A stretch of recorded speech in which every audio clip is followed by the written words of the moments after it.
Hello et bienvenue dans Powerful Reborn, le lieu, l'endroit où l'on parle émotion, mindset, dev perso. C'est ici que je t'aide à cheminer dans tes réflexions et ton évolution personnelle. Si tu ne le sais pas encore, moi c'est Maëlle, je suis coach en développement personnel et hypnothérapeute et j'aide les humains en quête de paix et d'amour de soi à guérir leurs blessures émotionnelles. On se retrouve aujourd'hui pour parler d'une chose qui je pense a dû toucher la plupart des gens et peut-être toi. La peur de blesser, la peur de décevoir, la peur de faire mal, tout simplement. La peur aussi de passer pour une mauvaise personne. Dans quel contexte je parle de ça? Dans le contexte de parfois, euh, quand on évolue dans sa vie, quand on change, quand tout simplement on grandit, on s'éveille, peu importe, on se retrouve parfois face à des personnes, que ce soit, bon, c'est quand même très souvent de l'ordre amical ou amoureux, mais même avec la famille, ça peut arriver, où on se retrouve dans des conditions un peu particulières où on ne matche plus en fait avec ces personnes. Et je parle vraiment dans ce contexte-là. Parce qu'on est d'accord que de manière générale, quand on n'arrive pas à poser ses limites ou choses comme ça par peur de blesser, c'est autre chose. Là, je vais vraiment parler de la dissonance qu'il peut y avoir entre ton nouveau toi, ton évolution et les personnes que tu fréquentes dans ta vie. C'est une discussion que j'ai eue il n'y a pas longtemps qui du coup m'a inspirée et je me suis dit ok, je vais faire un petit épisode là-dessus parce que je pense que ça pourra aider plus d'une personne. Et je vais donner surtout ma vision, mon avis et ce que je pense de tout ça. Déjà pour commencer, je pense que, et il y a longtemps personnellement que j'ai compris de ça, depuis que j'ai quitté le cocon familial et que j'ai quitté ma ville natale à mes 20 ans, j'ai rapidement assimilé et compris que les personnes dans ta vie, elles sont de passage. Alors certains, certaines, ont des passages un peu plus longs que les autres. On est d'accord. Tu peux très bien avoir rencontré un ami ou une connaissance, peu importe, depuis tout petit, toute petite, et l'avoir toujours dans ta vie aujourd'hui et que tu as encore, par exemple, une trentaine d'années. Et parfois, d'ailleurs, les relations sont toujours intactes, on évolue ensemble, on grandit ensemble, on se retrouve toujours et on ne se perd jamais. Mais ça, c'est un peu utopique. Ça, c'est quand même quelque chose qui est assez rare. Parce que très souvent, on évolue, on change, et on se retrouve complètement face à des gens où, en fait, on ne sait plus quoi dire, on se sent plus aligné, on a l'impression qu'on colle plus à cette personne. Et on se retrouve du coup dans une situation où on se dit, mais mince, enfin, comment je vais faire? Parce que je tiens à cette personne malgré tout, j'ai beaucoup de souvenirs avec elle, je partage, ou du moins j'ai partagé beaucoup de choses avec elle, et je ne sais pas comment je vais me défaire de tout ça parce qu'aujourd'hui, quand je me retrouve face à elle, je me sens un peu, je m'ennuie, quoi, je me sens vide, je sais pas quoi lui dire, je sais pas, on partage plus rien, quoi, on n'a plus d'atomes crochus, entre guillemets, et c'est super challengeant.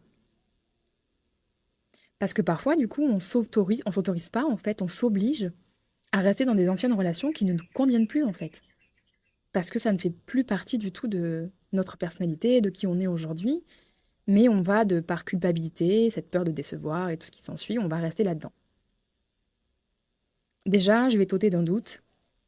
La plupart du temps, même si tu as bon cœur et que bien sûr, je me doute bien que tu ne veux pas blesser la personne, c'est surtout par rapport à toi, en fait. Ça ramène un petit peu à l'ego et c'est surtout, ok, si jamais je décide de mettre un terme à cette relation, la personne en face de moi, elle va penser que je suis le ou la méchante.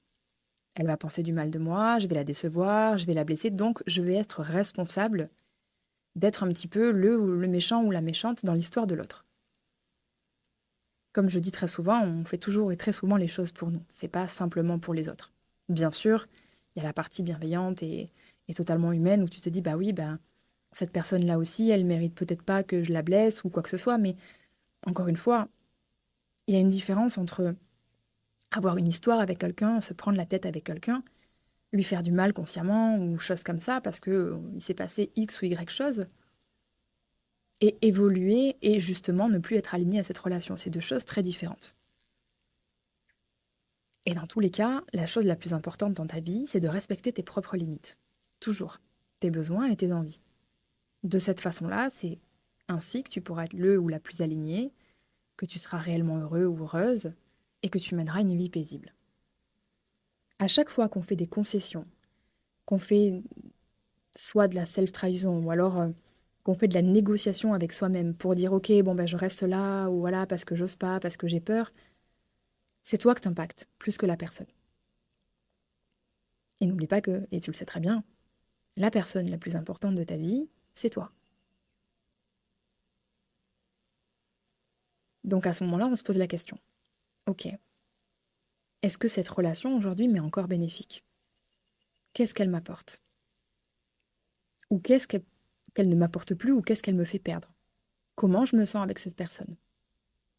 Pourquoi je reste dans cette situation? Pourquoi je continue tout simplement de nourrir cette relation alors que j'en ai plus envie? Qu'est-ce qui m'inquiète vraiment? Qu'est-ce qui m'effraie? Qu'est-ce qui me fait peur? Et on va très vite retomber dans des schémas assez communs. J'ai peur de blesser, j'ai peur de décevoir, j'ai peur d'être la méchante. Oui, et alors? Tu sais très bien que de toute façon, même si tu le fais de la meilleure façon, si la personne en face de toi, elle ne comprend pas, tu seras le ou la méchante. Oui. Mais on l'est toujours pour quelqu'un, de toute façon. Tu ne pourras jamais être aimé par tout le monde. Et cette espèce de people pleaser, c'est juste te faire du mal à toi, en fait. Alors, je sais que c'est pas forcément quelque chose de facile, attention. Quand je dis ça, je suis tout à fait consciente euh, que c'est pas quelque chose d'évident, c'est une certitude. Mais de cette façon-là, c'est toi qui prends soin de toi. Tu penses à toi et tu fais des choses pour toi. C'est une façon de s'honorer, c'est une façon de s'estimer, de s'aimer, justement de respecter ses limites et d'apprendre à dire non, d'apprendre parfois à laisser des gens passer dans notre vie. C'est vraiment un cadeau que tu t'offres en fait. Et parfois même, et c'est là où ça devient le plus challengeant et parfois le plus difficile, c'est que finalement tu vas laisser en fait avec cette relation, cette personne, si jamais tu décidais de mettre un terme, tu vas laisser en fait une partie de ton identité. Il y a une partie de toi qui existe que dans cette relation et qui n'existera plus du coup, forcément, si tu mets fin à cette relation. Et on a parfois l'impression de perdre un bout de nous en fait. On se dit mais mince, cette personne elle fait partie de ma vie depuis tant d'années. C'est un ami cher, une amie chère. Et finalement, si je mets un terme à cette amitié, plus rien n'existera. Et cette part de moi n'existera plus non plus. Mais elle existe sûrement déjà plus. C'est juste que tu t'y accroches. Et c'est totalement légitime, bien sûr. Tu t'y accroches parce que c'est des souvenirs, parce que c'est rassurant, parce que on se sent sécurisé aussi quand c'est des personnes qui nous connaissent depuis longtemps. On peut aussi se retrouver à se dire mais je vais être seule, comment je vais faire? Et si jamais je ne rencontrais pas d'amis aussi génial par la suite? Et c'est là où je vais faire le lien avec ma vie personnelle. Je pense que depuis mes 20 ans, il y a eu tellement de passages dans ma vie. Comme je dis, j'ai vraiment capté en partant que les gens étaient de passage. Et je l'ai accepté très très vite.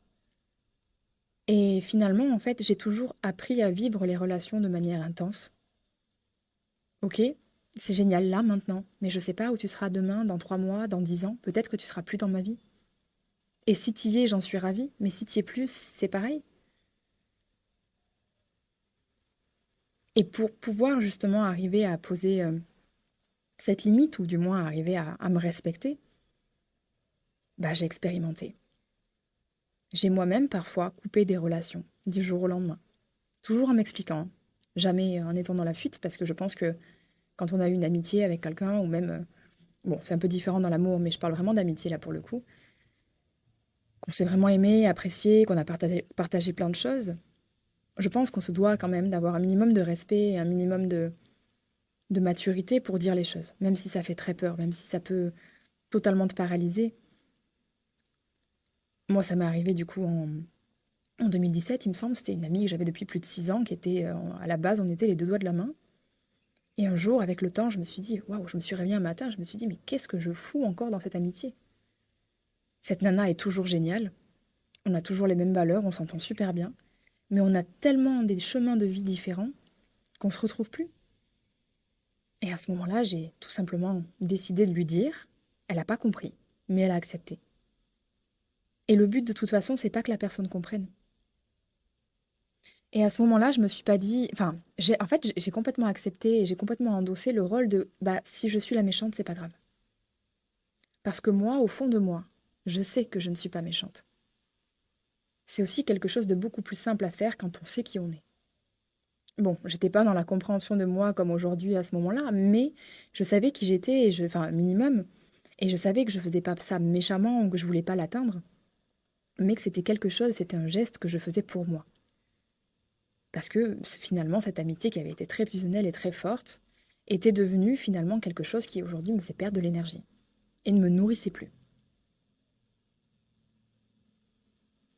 Et en fait, quand tu captes que rien n'est définitif, tout est temporaire, il est plus facile finalement de lâcher prise. Parce que ce lâcher prise, il nous fait peur parce qu'on ne sait pas ce qu'il y a derrière. Derrière, il y a plein d'opportunités. Il y a plein de belles rencontres. Il y a plein d'humains géniaux. Par contre, effectivement, tu sais ce que tu perds. Donc, tu te concentres forcément un petit peu sur ça aussi. Ça te met dans une certaine forme de culpabilité. Pour le coup, tu vois, quelques années plus tard, j'ai mis du temps à rencontrer vraiment quelqu'un de génial, mais quelques années plus tard, je rencontre une nana géniale avec qui j'accroche de dingue. L'amitié a duré 3 ou 4 ans. Et du jour au lendemain, elle s'est tirée. Peut-être qu'elle avait fait comme moi à l'époque, peut-être qu'elle ne s'y retrouvait plus et qu'elle avait besoin d'évoluer. Sur le coup, ça a été dur, mais après j'ai dit ok, j'accepte. Elle cherchait pas à me nuire, elle cherchait juste à se respecter elle. Donc je me suis retrouvée finalement dans les deux situations. Et aujourd'hui, cette place est prise. Cette place est prise depuis maintenant 3 ans par une nana extraordinaire que vous connaissez sûrement pour certains qui me suivent depuis un petit moment. C'est une amitié qui est méga fusionnelle, qui est méga forte. Mais jamais dans ma tête, je me suis dit, cette personne, elle sera là toute ma vie. Parce que j'en sais rien.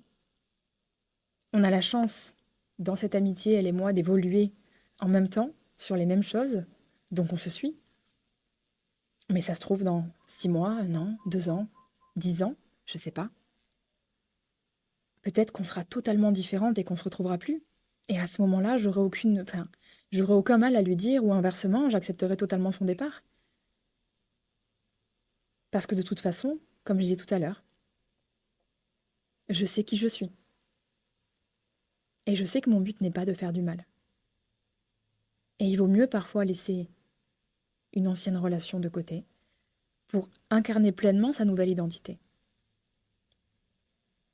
Tu peux pas évoluer, tu peux pas changer, tu peux pas grandir s'il y a des personnes qui te freinent à ce niveau-là.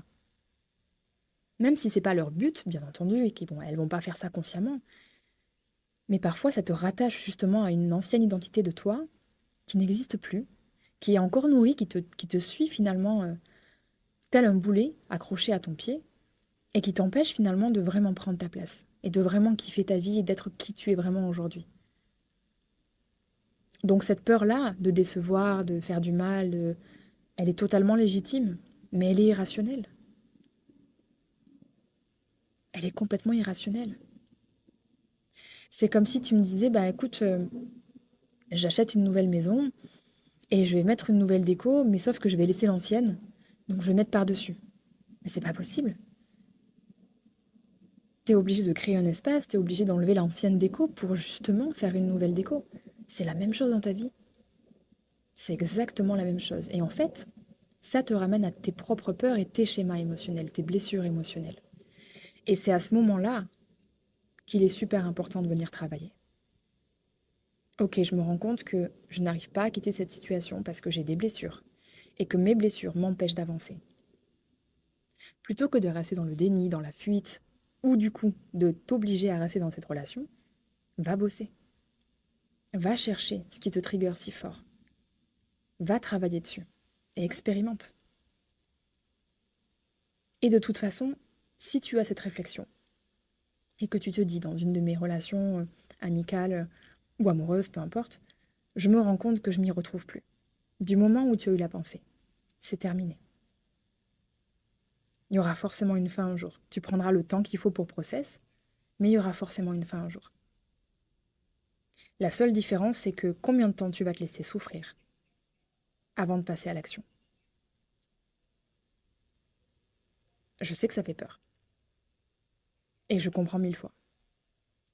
Mais je répète, combien de temps tu vas te laisser souffrir dans cette situation avant de penser à toi? Laisse cette identité partir. Laisse ce bout de toi mourir. Parce que de toute façon, t'es tel un papillon toute ta vie. T'es le papillon, tu meurs. Tu reviens à la chrysalide. Tu redeviens un papillon, tu meurs. C'est comme ça que je vois un petit peu le cycle de la vie. Et moi, la première, je suis passée par tout ça et aussi notamment dans ma vie professionnelle. À l'instant où je te parle, je n'aurais jamais imaginé, il y a encore 1 an et demi de ça, complètement laisser mourir mon identité de coach sportif.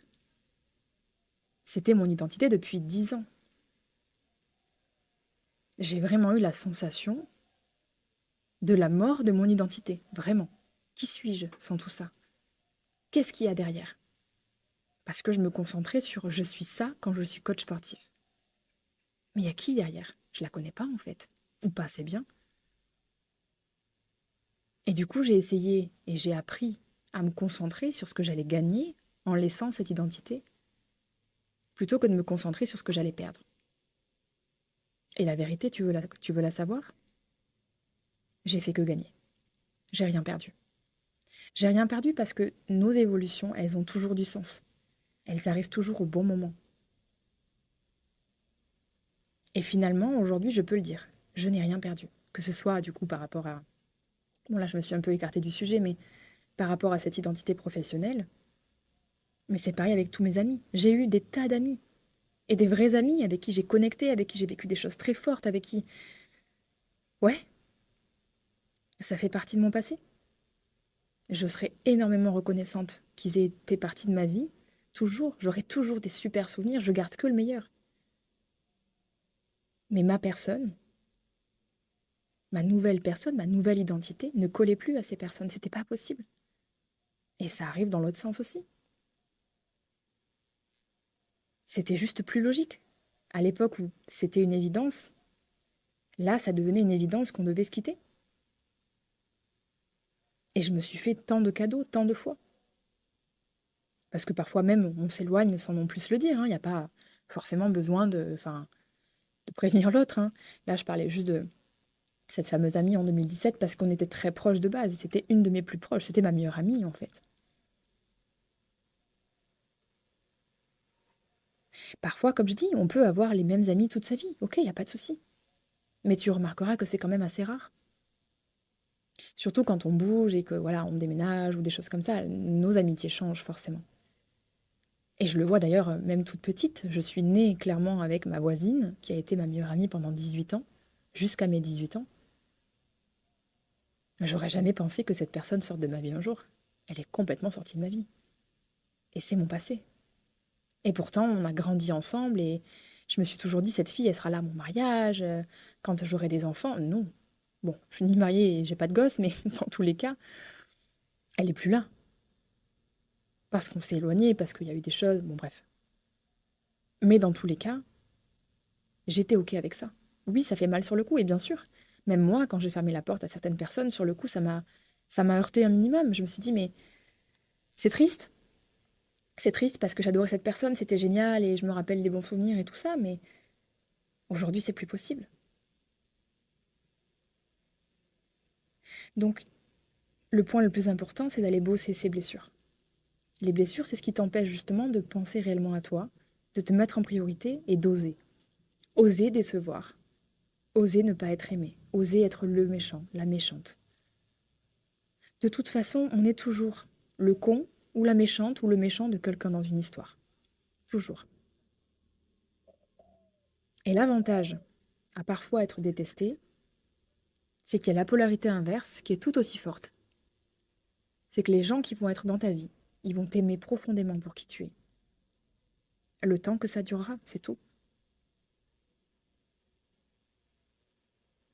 Et je trouve que c'est quelque chose de très fort parce que du coup, quand tu apprends à poser tes limites, à te respecter, bon, pas que tu imposes, mais que tu révèles un petit peu au monde qui tu es vraiment, avec tes ombres, tes lumières, les personnes qui te choisissent, elles te choisissent consciemment. Et pas juste parce qu'elles ont croisé ta route. Elles te choisissent consciemment et elles t'aiment profondément pour qui tu es. Donc, tu as tout à y gagner. Là où ça se trouve, ta voisine de palier de l'époque, quand tu avais 10 ans et que tu en as 30 aujourd'hui, bah, c'était juste parce que vous étiez voisine, c'était cool, voilà, et vous, en fait, vous avez rien en commun aujourd'hui. Donc ta peur, cette peur, elle est complètement légitime. Mais si tu veux pouvoir réellement prendre la nouvelle place dans ta vie, il faut que tu puisses agir. Et pour ça, on se laisse le temps, bien sûr. On processe, ok? On fait pas ça du jour au lendemain. Enfin, ça dépend de chaque personne après, hein, mais l'idée, c'est pas de se mettre la pression, c'est pas de se dire que ah, ça y est, j'y pense, je coupe tout. Non. Certains auront besoin de quelques semaines, quelques mois, peut-être une année, je sais pas. Là où d'autres, du jour au lendemain, vont tourner la page, peu importe. Il n'y a pas de chemin parfait ou de chemin unique. Ce qui importe, c'est ce qui est bon pour toi. Et ce que tu dois faire pour toi. Réellement. Donc l'idée, c'est de te poser des questions. Alors oui, désolé pour le tournage, j'ai des geckos dans ma chambre, donc vous entendrez sûrement des geckos, des oiseaux, voilà. C'est le podcast un peu plus nature depuis que j'ai déménagé. Et comme je n'ai pas de gros micro, bah vous entendez des petits bruits derrière. Bref, petite parenthèse. Donc si tu veux bosser ces blessures, si tu veux pouvoir évoluer, alors bien sûr à tous les niveaux, hein, là on parle de ce sujet en particulier, mais si tu veux pouvoir bosser, entoure-toi. Trouve un professionnel, une personne qui puisse t'aider.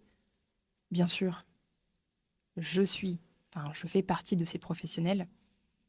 Grâce à mes suivis hypnothérapie et coaching dev perso, tu pourras en effet régler tout ça. Et si tu en as besoin, sache que j'ai toujours des places ouvertes, donc tu es le ou la bienvenue, avec grand plaisir.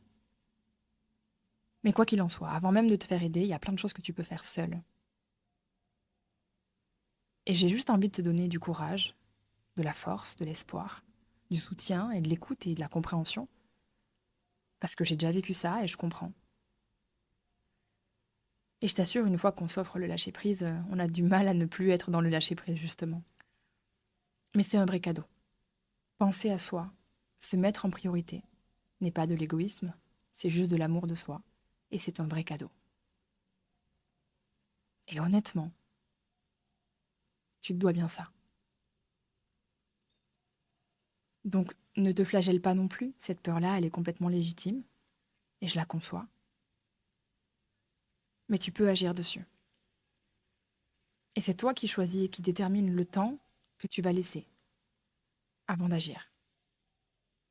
Et ce temps-là, parfois, il te fera souffrir. Faut juste en être consciente ou conscient. C'est pas grave en soi, mais il faut juste vraiment en prendre conscience. T'as qu'une vie. Elle est suffisamment courte et rapide, je dirais. Alors la question c'est ok, qu'est-ce que je veux faire de cette vie?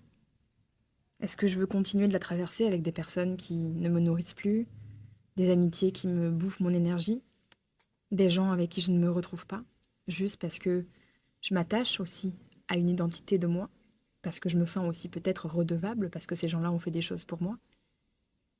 Je vais t'arrêter de suite, et désolé si ça ne te plaît pas, mais tu ne dois rien à personne. Jamais.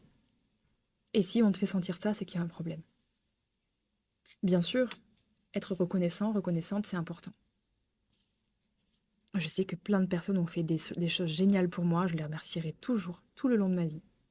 Je serai toujours reconnaissante. Mais je leur dois rien. Comme moi, quand j'aide quelqu'un, personne ne me doit rien en fait. À part peut-être juste, effectivement, respect et reconnaissance. Ça reste logique. Mais on ne se doit rien. Donc si c'est aussi un facteur qui t'empêche d'avancer, sache que tu ne dois rien à personne. Et peut-être même qu'il y a parfois, et ça arrive très souvent, il y a des personnes que tu rencontres dans ta vie qui vont, eux, beaucoup plus t'aider que toi, tu vas les aider. C'est pas grave. Un jour, tu auras le rôle inverse. Mais dans tous les cas, tu ne dois rien à personne. Et cette vie, elle est courte. Qu'est-ce que j'en fais?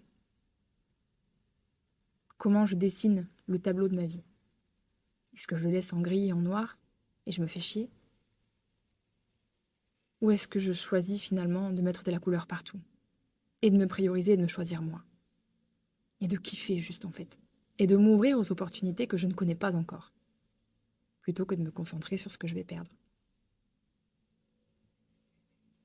Quand on est en plus dans une énergie de peur, de stress, de perte, d'angoisse, on ne voit même pas les opportunités. Et moi je le vois ici, j'ai rencontré plein de personnes géniales à Bali. Et des personnes avec qui j'ai matché, il y en a même qui sont devenues mes amies. Mais j'aurais pas pu du tout m'ouvrir à ça si j'étais restée justement dans mes peurs et si je ne m'étais pas autorisée à être pleinement cette nouvelle identité, cette évolution de moi en fait. Parce que ces gens qui sont dans ma vie aujourd'hui, qui sont rentrés récemment, ils ont vu la nouvelle vraie moi. Et c'est pour ça qu'ils ont choisi de rester. Mais c'est toujours un choix. Quand on reste dans la vie de quelqu'un, ou quand quelqu'un reste dans notre vie, c'est un choix conscient. Et parfois, consciemment, on choisit de partir. Pour notre propre paix, pour notre équilibre, pour plein de choses. Donc voilà. Je voulais te parler de ça aujourd'hui parce que c'était une conversation récente et que je trouvais ça plutôt cool parce que je sais que vous êtes quand même assez nombreux, nombreuses à ce niveau-là à réfléchir. Comme nous tous, hein, j'ai envie de dire. Bien sûr, il y a autre chose, et ça je pense que j'en ferai un autre épisode, cette même peur mais au sein du couple qui est un peu différente. Là où on va clairement parfois s'auto-saboter et s'emmener dans des profondeurs bien plus douloureuses. Là je parlais pour le coup quand même beaucoup plus et de manière plus générale des relations amicales. Voilà. Dans tous les cas, comme tu le sais, tu es toujours le ou la bienvenue sur mon Instagram si tu souhaites discuter, avec grand plaisir. Maëlle Tapia avec le underscore du bas. Si tu le souhaites, et je t'en serai très reconnaissante, tu pourrais laisser un petit avis et une petite note sur le podcast. Ça prend vraiment 2 minutes et c'est beaucoup pour moi, alors je t'en serai très reconnaissante. Tu peux le faire sur Spotify ou Apple Podcast, tout en bas de la page. Ça prend vraiment 30 secondes. Donc je t'en serai très reconnaissante. Et sur ce, je te dis à lundi prochain pour un nouvel épisode. Salut!